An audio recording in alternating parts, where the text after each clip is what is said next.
Guys, welcome back to my channel.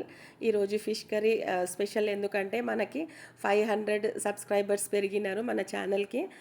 ఎవరైతే subscribe చేశారో మన ఛానల్ని వాళ్ళందరికీ పేరు పేరున థ్యాంక్స్ చెప్పుకుంటున్నాను. సో నా ఛానల్ని ఇలాగే సపోర్ట్ చేయండి, షేర్ చేయండి, లైక్ చేయండి. అందరికీ ఇలాగ మీ ఫ్రెండ్స్ రిలేటివ్స్ కూడా పంపించండి, వీడియోస్ అనేది షేర్ చేయండి. థ్యాంక్ యూ సో మచ్ ఇలా నన్ను సపోర్ట్ చేస్తున్నందుకు. ఇంకా ముందు కూడా సపోర్ట్ చేయండి. ఈరోజు మీ ముందుకి ఫిష్ కర్రీ, రౌమీన్ ఫిష్ కర్రీ అనమాట. చాలా బాగుంది. ఈ టేస్ట్ అనేది ఇలా చేసుకొని చూడండి ఈసారి. చాలా బాగుంటుంది. చాలా వెరైటీస్ అనమాట మనకు ఫిష్ కర్రీలో. ఇది one of the variety. So first మనం ఫిష్ని బాగా నీట్గా వాష్ చేసుకున్న తర్వాత కొద్దిగా ఆయిల్ పోసుకోవాలి. ఆయిల్ పోసిన తర్వాత ఉప్పు, కారం, పసుపు అనేది కూడా అన్నీ కొంచెం ఎక్కువనే వేసుకోవాలి. ఒక పెద్ద టేబుల్ స్పూన్, చూసారా ఎంత పెద్దగా ఉందో, ఆ లెక్కల్లో తీసుకున్నా నేను. సో మనకి ఇంకా జింజర్ గార్లిక్ పేస్ట్, ఆయిల్, పసుపు, కారం ఈ మూడైతే వేసి బాగా, అంటే కొంచెం ఆయిల్ వేస్తే కూడా మనకి ముక్కలకి అనేది బాగా పడుతుంది అనమాట. మసాలా అన్నీ కూడా నీట్గా అన్నీ కలిపేసుకొని మళ్ళీ మనకి ఇక్కడ పక్కన ఇది నేను పచ్చి మసాలా నూరి పెట్టుకున్నాను అనమాట. దీంట్లో గసాలు, ఇంకా జీలకర్ర, కొద్దిగా నువ్వులు, దాల్చిన చెక్క, లవంగ, ఇలైచి ఇవన్నీ కూడా వేసుకున్నాను అనమాట. సో ఇవన్నీ కూడా మనకి డిస్క్రిప్షన్ బాక్స్లో ఉంది ఎంత మనము మెజర్మెంట్ తీసుకున్నాను అనేది. సో ఇది 1 kgకి నేను చేస్తున్నాను. ఈ రౌమీన్ అనేది 1 kg అనమాట. సో ఇంకా ఒక టీ స్పూన్ అంతా ధనియాల పౌడర్ కూడా తీసుకొని వేసుకున్నాను అనమాట. సో ఇవన్నీ కూడా మనం కలుపుకోవాలి నీట్గా. ఇవన్నీ కూడా ఏంటంటే పచ్చి మసాలా అనమాట. సో పచ్చి మసాలాలతో కూడా మనము ఏంటంటే మసాలా అనేది ఫ్రై అవ్వదు. వేరే మనం చికెన్ కర్రీలో కానీ వేరే కర్రీస్లో కానీ కూడా ముందుగా మసాలా అనేది మనము ఫ్రై చేస్తాము ఆయిల్లో. సో ఇది ఇలా కాదనమాట. ఇవన్నీ కూడా పచ్చిగానే నేను వేసుకుంటాను అనమాట. సో ఇలాగా మన ఫిష్ కర్రీకి. సో ఇంకా ఆయిల్ అనేది బాగా పడుతుంది. కొంచెం ఎక్కువనే వేసుకోవాలి ఆయిల్ మన క్వాంటిటీని బట్టి. సో నేను ఆ ఫుల్ నిండగా ఆయిల్ అనేది ఆ కప్ నిండా తీసుకున్నాను అనమాట. సో ఇది ఉల్లిపాయలు అనేది కచ్చా పక్క నూరుకోవాలి. సో ఎక్కువ కూడా మనకి చాలా మటుకి ఊర్లలో, అంటే ఇక్కడ మనకి సిటీలో కొంచెం తక్కువనే ఓపిక, ఇంకా పని, టైం కూడా కావాలి, అంత ఉండదు కాబట్టి సో మిక్సీ జార్లోనే ఎక్కువ రుబ్బుకుంటారు. మనకి రోళ్ళు ఉంటే రోల్లో కూడా కచ్చాపక్కగా ఇలాగా మిక్సీలో వేసుకున్నా కూడా ఒక తిప్పుకి తీసేయాలన్నమాట. ఉల్లిపాయలు అనేది ఎక్కువ పేస్ట్ చేయకూడదు, కచ్చాపక్కగా తీసుకోవాలి. దీంట్లో ఇది ఉల్లిపాయ ఇంకా పచ్చిమిర్చిలు అనమాట. సో ఇలాగ మంచిగా ఆయిల్లో వేగనీయాలి. కొద్దిగా సాల్ట్ వేసుకుంటే తొందరగా వేగుతుంది. దాని తర్వాత ఏంటంటే కొంచెం మనం జింజర్ గార్లిక్ పేస్ట్ అనేది వేసుకోవాలి.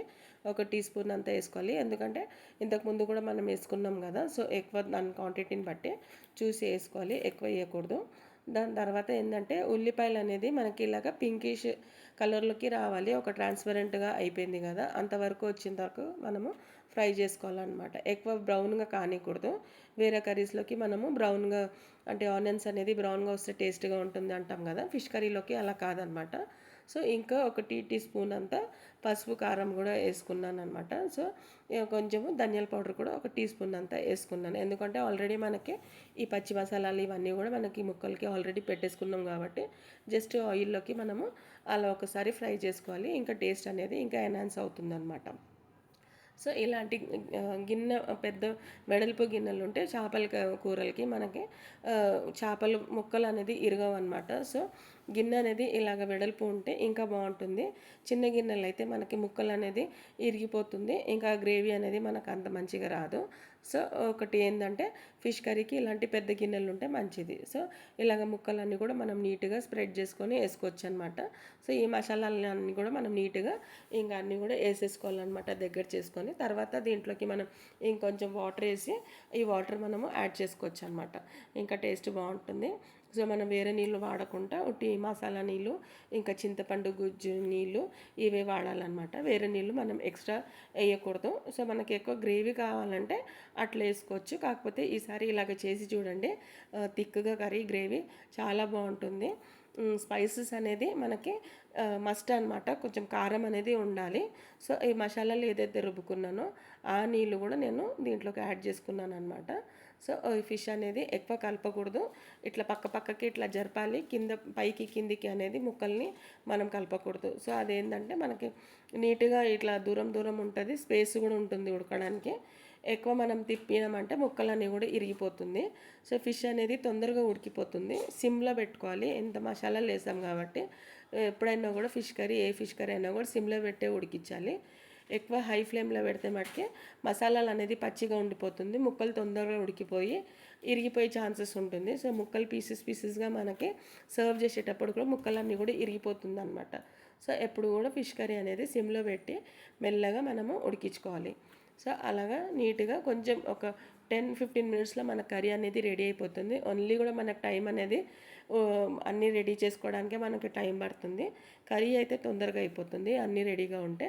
ఇంకా ఇది చింతపండు గుజ్జు అనమాట. నేను దీంట్లో కొంచెం పచ్చిమిర్చిలు కూడా వేసుకున్నాను. వేడి నీళ్ళలో కొంచెం మనం వేడి చేసుకోవాలన్నమాట. కొద్దిగా నీళ్ళు పోసి వేడి చేసుకొని ఆ గుజ్జు అనేది పక్కన పెట్టుకొని ఆ గుజ్జు దీంట్లోకి కలపాలి. పచ్చి చింతపండు వేస్తే టేస్ట్ వేరేగా వస్తుంది.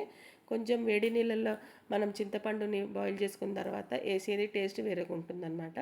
ఈ పచ్చిమిర్చిలు అనేది చింతపండులో బాగా నానిపోయి బాయిల్ అయినాయి కాబట్టి తినడానికి కూడా మనకి అలాగా పచ్చిగా తినేయొచ్చు అనమాట.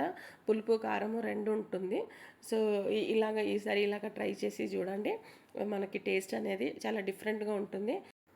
సో ఈసారి నేను చెప్పే చిట్కాలన్నీ కూడా ఫాలో అవుతూ ఈ కర్రీని ట్రై చేయండి. సూపర్ టేస్ట్ వస్తుంది. మళ్ళీ ఇంట్లో కూడా మిమ్మల్ని అందరు మెచ్చుకుంటారు. ఇలాంటి కర్రీ చేయమని మళ్ళీ అడుగుతారు మిమ్మల్ని, గ్యారంటీ ఇదైతే. సో ఇది చూసారా, ముక్క అనేది మనకి కర్రీ అనేది అంటే మసాలాలన్నీ కూడా ఎంత మంచిగా పట్టేసి కలర్ఫుల్గా టేస్టీగా కనిపిస్తుంది చూడ్డానికి. సో తింటే ఇంకా రుచికరంగా ఉంటుంది.